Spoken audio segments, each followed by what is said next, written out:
We want to tell you about a girl named Delia Forsythe, but that name didn't mean much to anyone in Harlan County the spring she turned 22. She had no address, no people to speak of.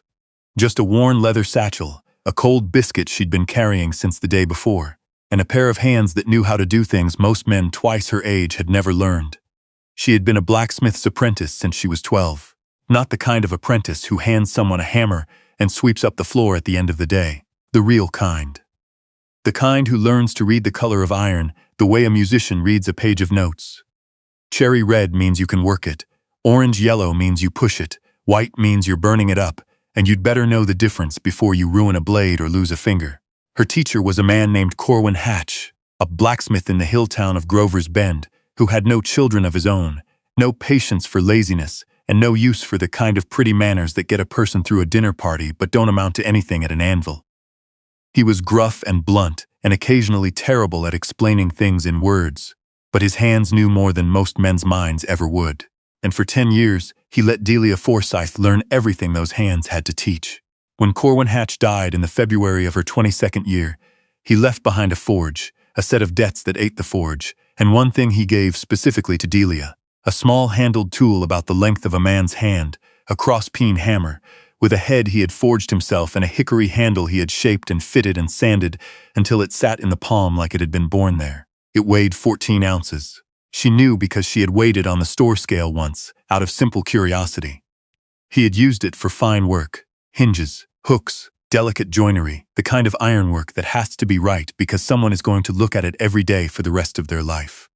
She kept it in her satchel, wrapped in a piece of oilcloth. After the debts were settled, and the forge sold to a man from out of county who planned to turn it into a feed store, which felt like a particular kind of insult, but no one asked Delia's opinion. She had nothing left in Grover's Bend. The boarding house where she'd rented a room since Corwin's wife passed 3 years prior was run by a woman named Mrs. Tully, who had been patient and fair for a long time, but who needed the room for a paying guest, and Delia's money had run out the week of the funeral. There was no argument, no cruelty. Just the particular quiet of a situation that has run its course, the way a fire goes out not because anyone wants it to, but because the wood is simply gone. So she left. She walked south out of Grover's Bend on a Thursday morning in late March, with everything she owned on her back and 41 cents in her coat pocket, and the hammer wrapped in its cloth at the bottom of her satchel. The road was mud and gravel, and the sky was the color of old pewter. She didn't look back. There wasn't anything behind her worth the turning. For 3 days she walked. She slept one night in the loft of a barn whose owner she never saw, having slipped in through a side door left unlatched, and she was up and gone before the gray dawn turned fully light. The second night she slept under a road bridge on a gravel bank above the waterline, wrapped in her coat, listening to the river talk to itself in the dark. She ate what she had, which wasn't much, and drank from the river, which was cold and good. On the fourth morning, she came down into a valley she hadn't known was there. You know how sometimes a place hits you before you understand why, before you've seen enough of it to have a real reason.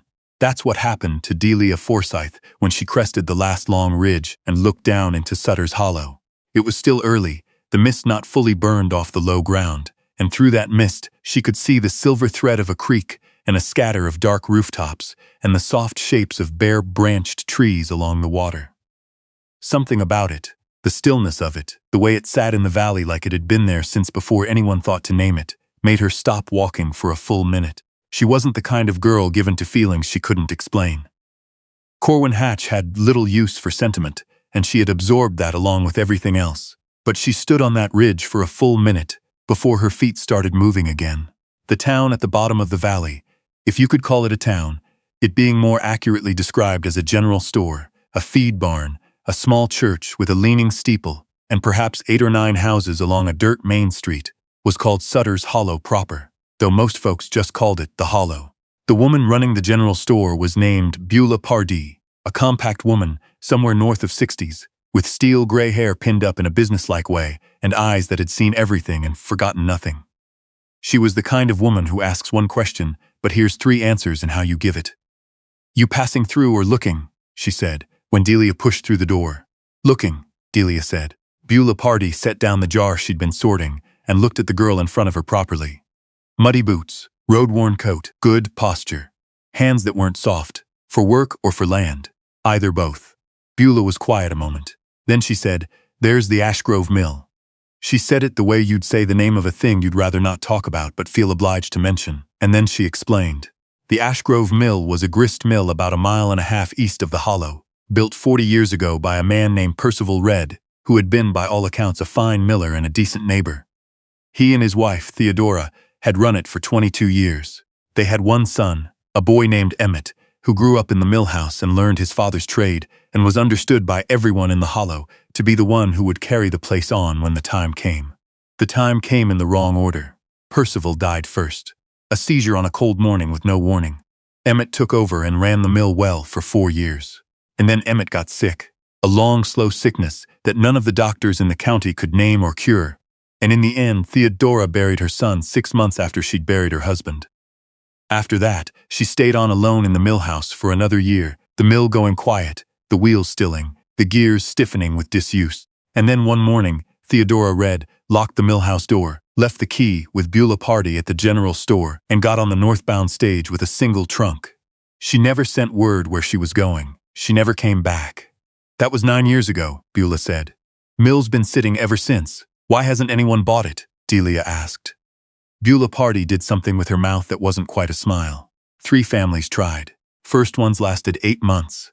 Said the sound of the wheel kept them up at night. But the wheel wasn't turning, hadn't turned in years.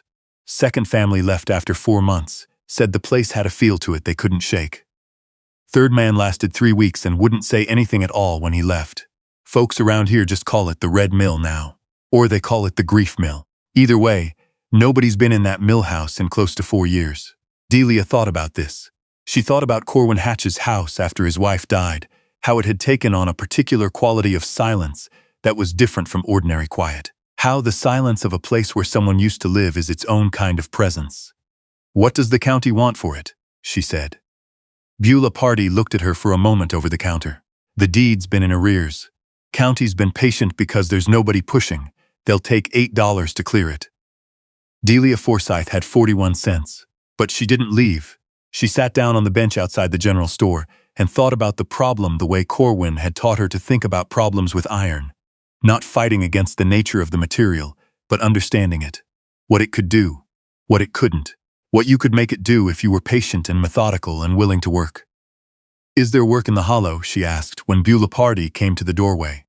"Emmett Fairweather, the blacksmith, no relation to any Emmett you'd know. His arm's been bad since the winter. He's behind on ironwork. Feed barn's got a gate that won't close right. Church steeple needs new bracket hardware." Beulah paused. "You any use at that kind of work?" Delia reached into her satchel and unwrapped the oilcloth and set Corwin's cross-peen hammer on the bench beside her. Beulah Party looked at it. She nodded once. Slowly, the way a person nods when they've seen a thing they recognize. "Come inside," she said. "I'll feed you supper and you can sleep in the storeroom tonight. We'd like to pause here and say something, if you'll allow us. Because there's a kind of moment that comes in some lives, not many, and you can't manufacture them, where the absolute bottom of a situation turns out to be exactly the right place from which to start." Delia Forsythe was 22, hungry, road-worn, and short of $8. She could have walked on, could have kept going south until she found a city, and taken whatever work a city offered a young woman with no references and no family name to trade on. A lot of people would have. Nobody would have blamed her. She didn't. And that decision, made on a bench outside a general store in a hollow most people couldn't find on a map, was the hinge on which the rest of her life swung. She worked for 3 weeks straight. Emmett Fairweather, the blacksmith. A broad, quiet man in his late 40s, with a right arm that had been wrenched badly in a fall and hadn't healed the way it should, watched her the first morning with the careful skepticism of a professional watching someone else attempt his profession. By the second morning, he was just watching.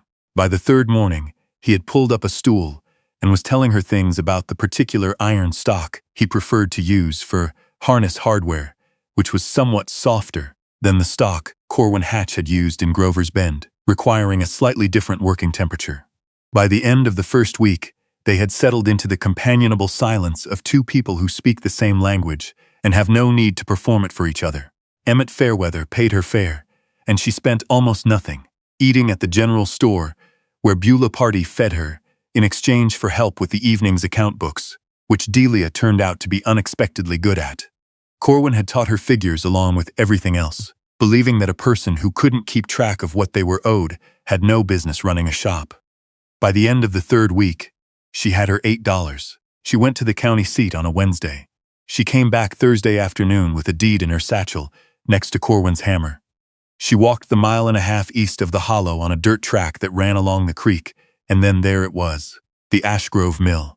It sat on a wide bend in the creek where the water ran deep and steady, and the mill race, the channel cut to carry water to the wheel, was still intact, the stone walls of it solid and true, only choked with years of leaf debris and silt. The building itself was made of cut limestone, 2 stories, with the wheel on the east side. The wheel was there, weathered, several of its paddles missing or warped, but the frame was iron-banded oak, and the iron, she could see even from here, was her business to read, and what she read was, neglected, not ruined. The mill house itself had a door that had swollen shut and required her full weight against it to open. Inside, the smell was cool stone and old grain dust and the particular dry musk of wooden gears and leather belting left still for years. The millstones were still there, the great circular runner stone and the bedstone beneath it, covered in dust, spider webs, mouse evidence. A bird had gotten in through a broken shutter on the upper level and built a nest in the corner of the grain loft. But the walls were limestone and they were true. The floor joists were heavy timber and solid underfoot. The millstones. She ran her hands over the surface of the runner stone, reading it the way Corwin had taught her to read iron, were good granite, their furrow patterns still sharp enough to function. Other people had walked into this building and felt something they couldn't name and wanted to leave. Delia felt the same something. She would be the first to tell you she did, but she recognized it. It was the feeling of a place that had been loved and then lost. The grief that sits in the wood and the stone when a house stops being lived in. She had felt it in Corwin's house in those last weeks. She had felt it in her own chest for the better part of the past 2 months. She didn't need it to go away. She just needed to be in it long enough that it became familiar. She walked to the window that overlooked the creek and stood there a while, watching the water move. Then she took Corwin's cross-peen hammer out of her satchel and set it on the ledge of the millstone like a declaration of intent. And she began to make a list in her head of everything that needed doing. It was a long list. She had done longer. The first month was the hardest, and she would tell you that plainly. She slept on the millhouse floor, wrapped in a blanket she'd bought from Beulah Party. Because there was no furniture and no bed, and she hadn't the time to build one yet. She woke before light, and worked until dark and ate simply, and slept hard and did it again. She cleared the mill race first, because without water to the wheel nothing else mattered. That took 12 days of digging and hauling stone by stone. Working in cold water up to her shins in the early weeks when the spring runoff was still high. Emmett Fairweather came out one Saturday with his good arm and his tools and helped her pull and repack the sluice gate, which had warped off its channel and needed coaxing back into alignment. He didn't say much. He brought a tin of his wife's ginger cake, which Delia ate half of standing in the mill race, her boots soaking, and it was possibly the best thing she had ever tasted.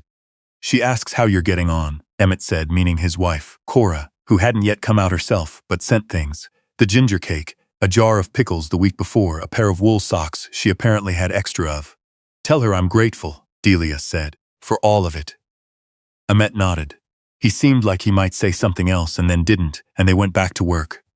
The wheel was her great project and her great worry. The oak frame was repairable. She knew wood well enough to see what Corwin had taught her to see, which was the difference between wood that has surrendered and wood that has merely given up for now. The missing paddles she cut from seasoned timber she bought from a man named Oliver Tabb, who logged the north ridge above the hollow, and who came down to look at the mill with undisguised curiosity before agreeing to sell her what she needed. The hardware, the iron strapping that banded the wheel arms, the bolts and pintles and gudgeons that held the whole mechanism together, was her own work. She spent 3 evenings a week at Emmett Fairweather's forge, working after her day's labor at the mill, heating and shaping and fitting the pieces she needed. That was where the people of the hollow began to know her, not all at once. The way a creek thaws, from the edges in, slowly, unevenly. The first was Cora Fairweather herself, who came out to the mill one Tuesday afternoon when Emmett was occupied. Elsewhere, bringing a covered pot of soup and making no apology for her curiosity about the place. She walked around the inside with her hands clasped behind her back, looking at everything, and then she sat down on an overturned bucket and asked Delia direct questions for the better part of an hour. Where had she come from? Who had taught her? What she meant to do with the mill once it was running? Delia answered plainly, because there was no other way to answer Cora Fairweather. The woman had a gift for making evasion feel more trouble than it was worth. Theodora read, Cora said, at last, when Delia had told her about the mill house and the way it felt. She was a good woman, a quiet woman. She didn't have enough people around her after her Emmett, her son, died. Grief needs company, or it turns on you. She looked at Delia with her direct dark eyes. This place needed someone who wasn't afraid of that. I'm glad it was you. Delia didn't know what to do with that. She said, I appreciate you saying so, which felt inadequate, but Cora seemed to understand. Then there was the matter of the floorboard. She found it on a Thursday evening, 6 weeks after she'd moved in, when she was relaying a section of the mill house floor that had gone soft near the east wall. The boards in that section had to come up, and she pulled them one by one. They were wide plank pine, original to the building, and set them aside to examine each one and determine what could be saved and what needed replacing. The third board from the wall resisted longer than the others. Not because it was nailed differently, though it was. There were more nails, carefully countersunk, as if someone had wanted them not to show. But because something had been set beneath it, something that had over decades worked itself into a kind of seal with the subfloor below. When it finally came loose, she understood why it had been placed to resist. Under the board, in a shallow space between the joists, was a flat tin box about the size of a Bible, its lid sealed with beeswax that had long since hardened to amber. She pried it open with the tip of a pocket knife, and inside she found a woman's ring, a small gold band set with a pale green stone, wrapped in a piece of cloth, a folded paper, several pages, covered in careful handwriting, and beneath them both, a small hand-drawn map of the valley, the mill clearly marked at its bend in the creek, with a notation in the same hand as the letter. This is home. She carried the box to the window, where the last of the evening light was good, and she read. The letter was from Theodora Red. It was dated June of the year she had left. She had written it in the mill house, the night before she boarded the stage. She had written it, she said, because she couldn't leave without leaving something, and she couldn't take anything with her that would keep the grief alive, and these things, the ring, the map, the letter itself, were the last of what she could bear to part with. The ring had been her mother's. She had worn it for 30 years. The map Percival had drawn in their first winter in the valley, when everything was new and they were still young and the mill was barely framed and the future was a thing they could hardly imagine for the size of it. I am leaving, Theodora wrote. Not because this place was cruel to me, but because it was too kind. Every stone and board knows my name. The creek sounds like Percival's voice at certain times of day. The loft smells like Emmett's hair when he was a boy, because the grain smell soaks into the wood, and that was the smell of every morning of his childhood and mine. I cannot mourn here, and I cannot stop mourning here. So I am going somewhere that does not know me, and I will become someone that grief does not know how to find. And then, several paragraphs later, in a hand that was slightly less steady. If you find this, you have done the hard work of bringing this place back to life. That is what I pray for. And I am not a woman given to much prayer. Percival was the one for that. But I pray for this, that someone strong and quiet finds this mill and works it and fills it with the noise of grain and water and honest labor, because that is what it deserves. The ring is for you, if you are a woman and you want it. If not, let it find the right hand some other way. The map is to remind you that home is not a thing you are born into. It is a thing that gets drawn slowly, year by year, stone by stone. You are standing in someone else's lines. I hope you make them your own. Delia sat for a long time with the letter in her lap. Outside, the creek ran on in the particular voice it had at dusk, lower than midday and softer than dawn. The mill wheel. Still not turning. Still 2 weeks from the day she'd finally open the sluice gate and find out if all her work held, was a dark shape against the fading sky. She could hear a night bird starting up somewhere in the trees along the opposite bank. She thought about Corwin Hatch. She thought about his hands on the cross-peen hammer, the way he'd pass it to her without a word when she'd proven she was ready. She thought about the 10 years she'd spent learning something that most people in her world had no patience for, and how that learning had turned out to be not just a trade but a kind of grammar, a way of reading the world, of understanding what things needed and what they could bear and what, with enough patience and skill, could be made to work again. She thought about Theodora Red leaving through the front door with a single trunk, taking nothing but herself, leaving behind the ring her mother gave her, the grief that was too heavy to carry and too precious to destroy, so she had sealed it in a tin box and trusted it to the floor. She looked at the ring in the cloth, pale green stone, the gold warm with age. She didn't put it on. She set it back in the tin and set the tin on the high shelf near the door where she could see it. The map she unfolded and smoothed flat on the millstone. She found a small length of charcoal in her coat pocket and added to it, in the blank space at the edge of the valley. D. Forsythe, 1892. The morning she opened the sluice gate was a Sunday. She had told no one, but somehow 4 people showed up. Cora and Emmett Fairweather. Beulah Pardee, who claimed she was just passing, though the mill was a mile and a half out of her way in any direction. And old Oliver Tabb from the North Ridge, who had heard from someone that something was happening and decided he wanted to see. They stood on the creek bank, and Delia worked the sluice gate, which she had rebuilt from scratch in salvaged iron and new timber, and the water came down the mill race, which she had spent 12 days clearing, and it hit the wheel, which she and Emmett had rebanded and repaddled and repinned across 2 months of evenings. The wheel moved, slowly at first, a groan, a resistance, and then with increasing certainty, the way a thing that has been waiting a long time moves when it finally remembers how. The gears engaged. The millstones began, faintly, to turn. No one said anything for a moment. Then Emmett Fairweather said, "Well," in the specific tone of a man who has seen a hard thing done right and knows it. Cora made a sound that might have been a word, or might have just been something that needed to come out. Beulah Pardee nodded twice, slowly, and then looked at Delia with something in her eyes that Delia recognized, because she had seen it once before. In the eyes of Corwin Hatch, the day she cut her first perfect scroll on a gate hinge, the day he had said nothing but simply nodded and handed her the next piece of iron to work. In the weeks that followed, the Hollow's relationship with the Ashgrove Mill shifted the way a river shifts its channel after a flood, gradually, and then all at once. Folks who had spent years skirting the road past the old red place now stopped to watch the wheel turning. Farmers began bringing grain, not everyone at once, and not all with complete confidence. Old habit is a stubborn thing, but they came. The man who ran the feed barn in the hollow sent a message through his wife asking what Delia would charge to grind his autumn oats. Oliver Tabb from the ridge sent his boy down with a sack of winter wheat. 2 families from the far side of the valley, who had been hauling their grain 18 miles to the next mill since the red mill stopped running, came in the same week, on the same day, having apparently made the same calculation at the same moment. The hollow stopped calling it the Grief Mill. They started calling it Forsythe's Mill. Delia didn't ask for that, and wasn't sure what to make of it the first time she heard it.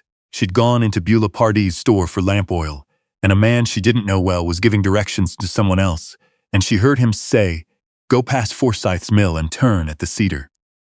She stood for a moment with her back to the room and felt something happen in her chest that she didn't have a clean word for. Not pride exactly. Something older and quieter than pride. She had a name here. She had a place. The ghosts of the Red family were not gone from the Ashgrove Mill. She would not claim that. Some evenings, when the light was going, and the wheel was slowing for the night, and the millstones were coming to stillness, the building had a particular quality of quiet that she recognized for what it was. The quiet of memory, of lives lived in a place.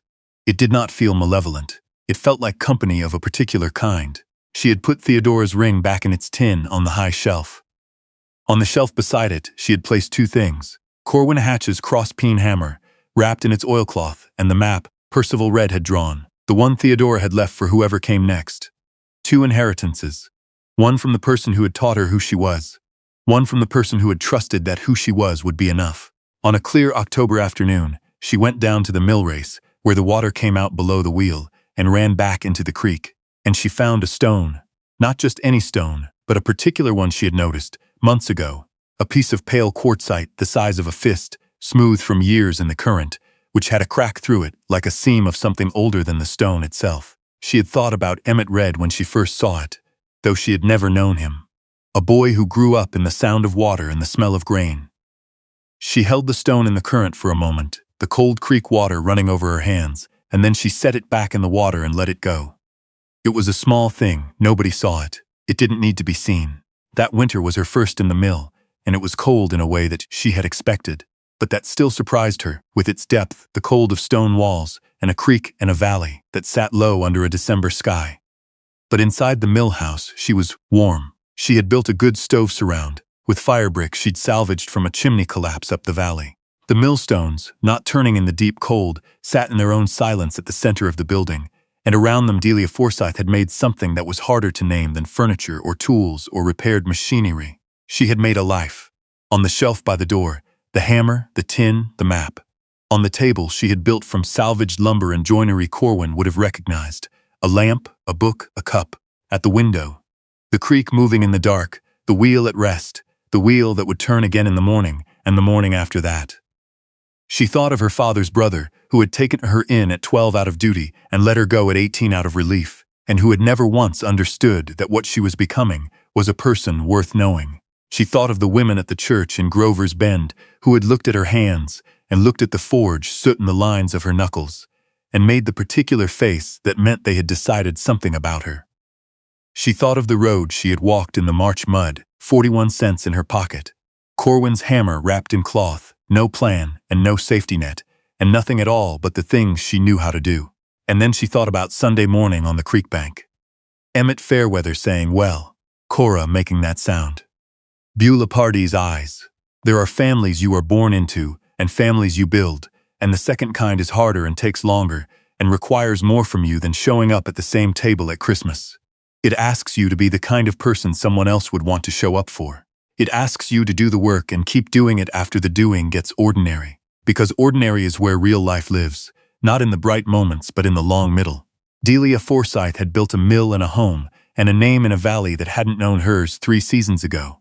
She was 22 years old. She had $8 left in her coat pocket, and a wheel that turned, and a cross-peen hammer that had belonged to the man who taught her who she was. It was the best $8 she had ever spent. We leave you with a question to sit with if you're willing. Think about a place or a person that the world had written off, that most people passed by or gave up on or decided wasn't worth the trouble. What did you find there when you looked closer? Tell us in the comments. We'd love to hear.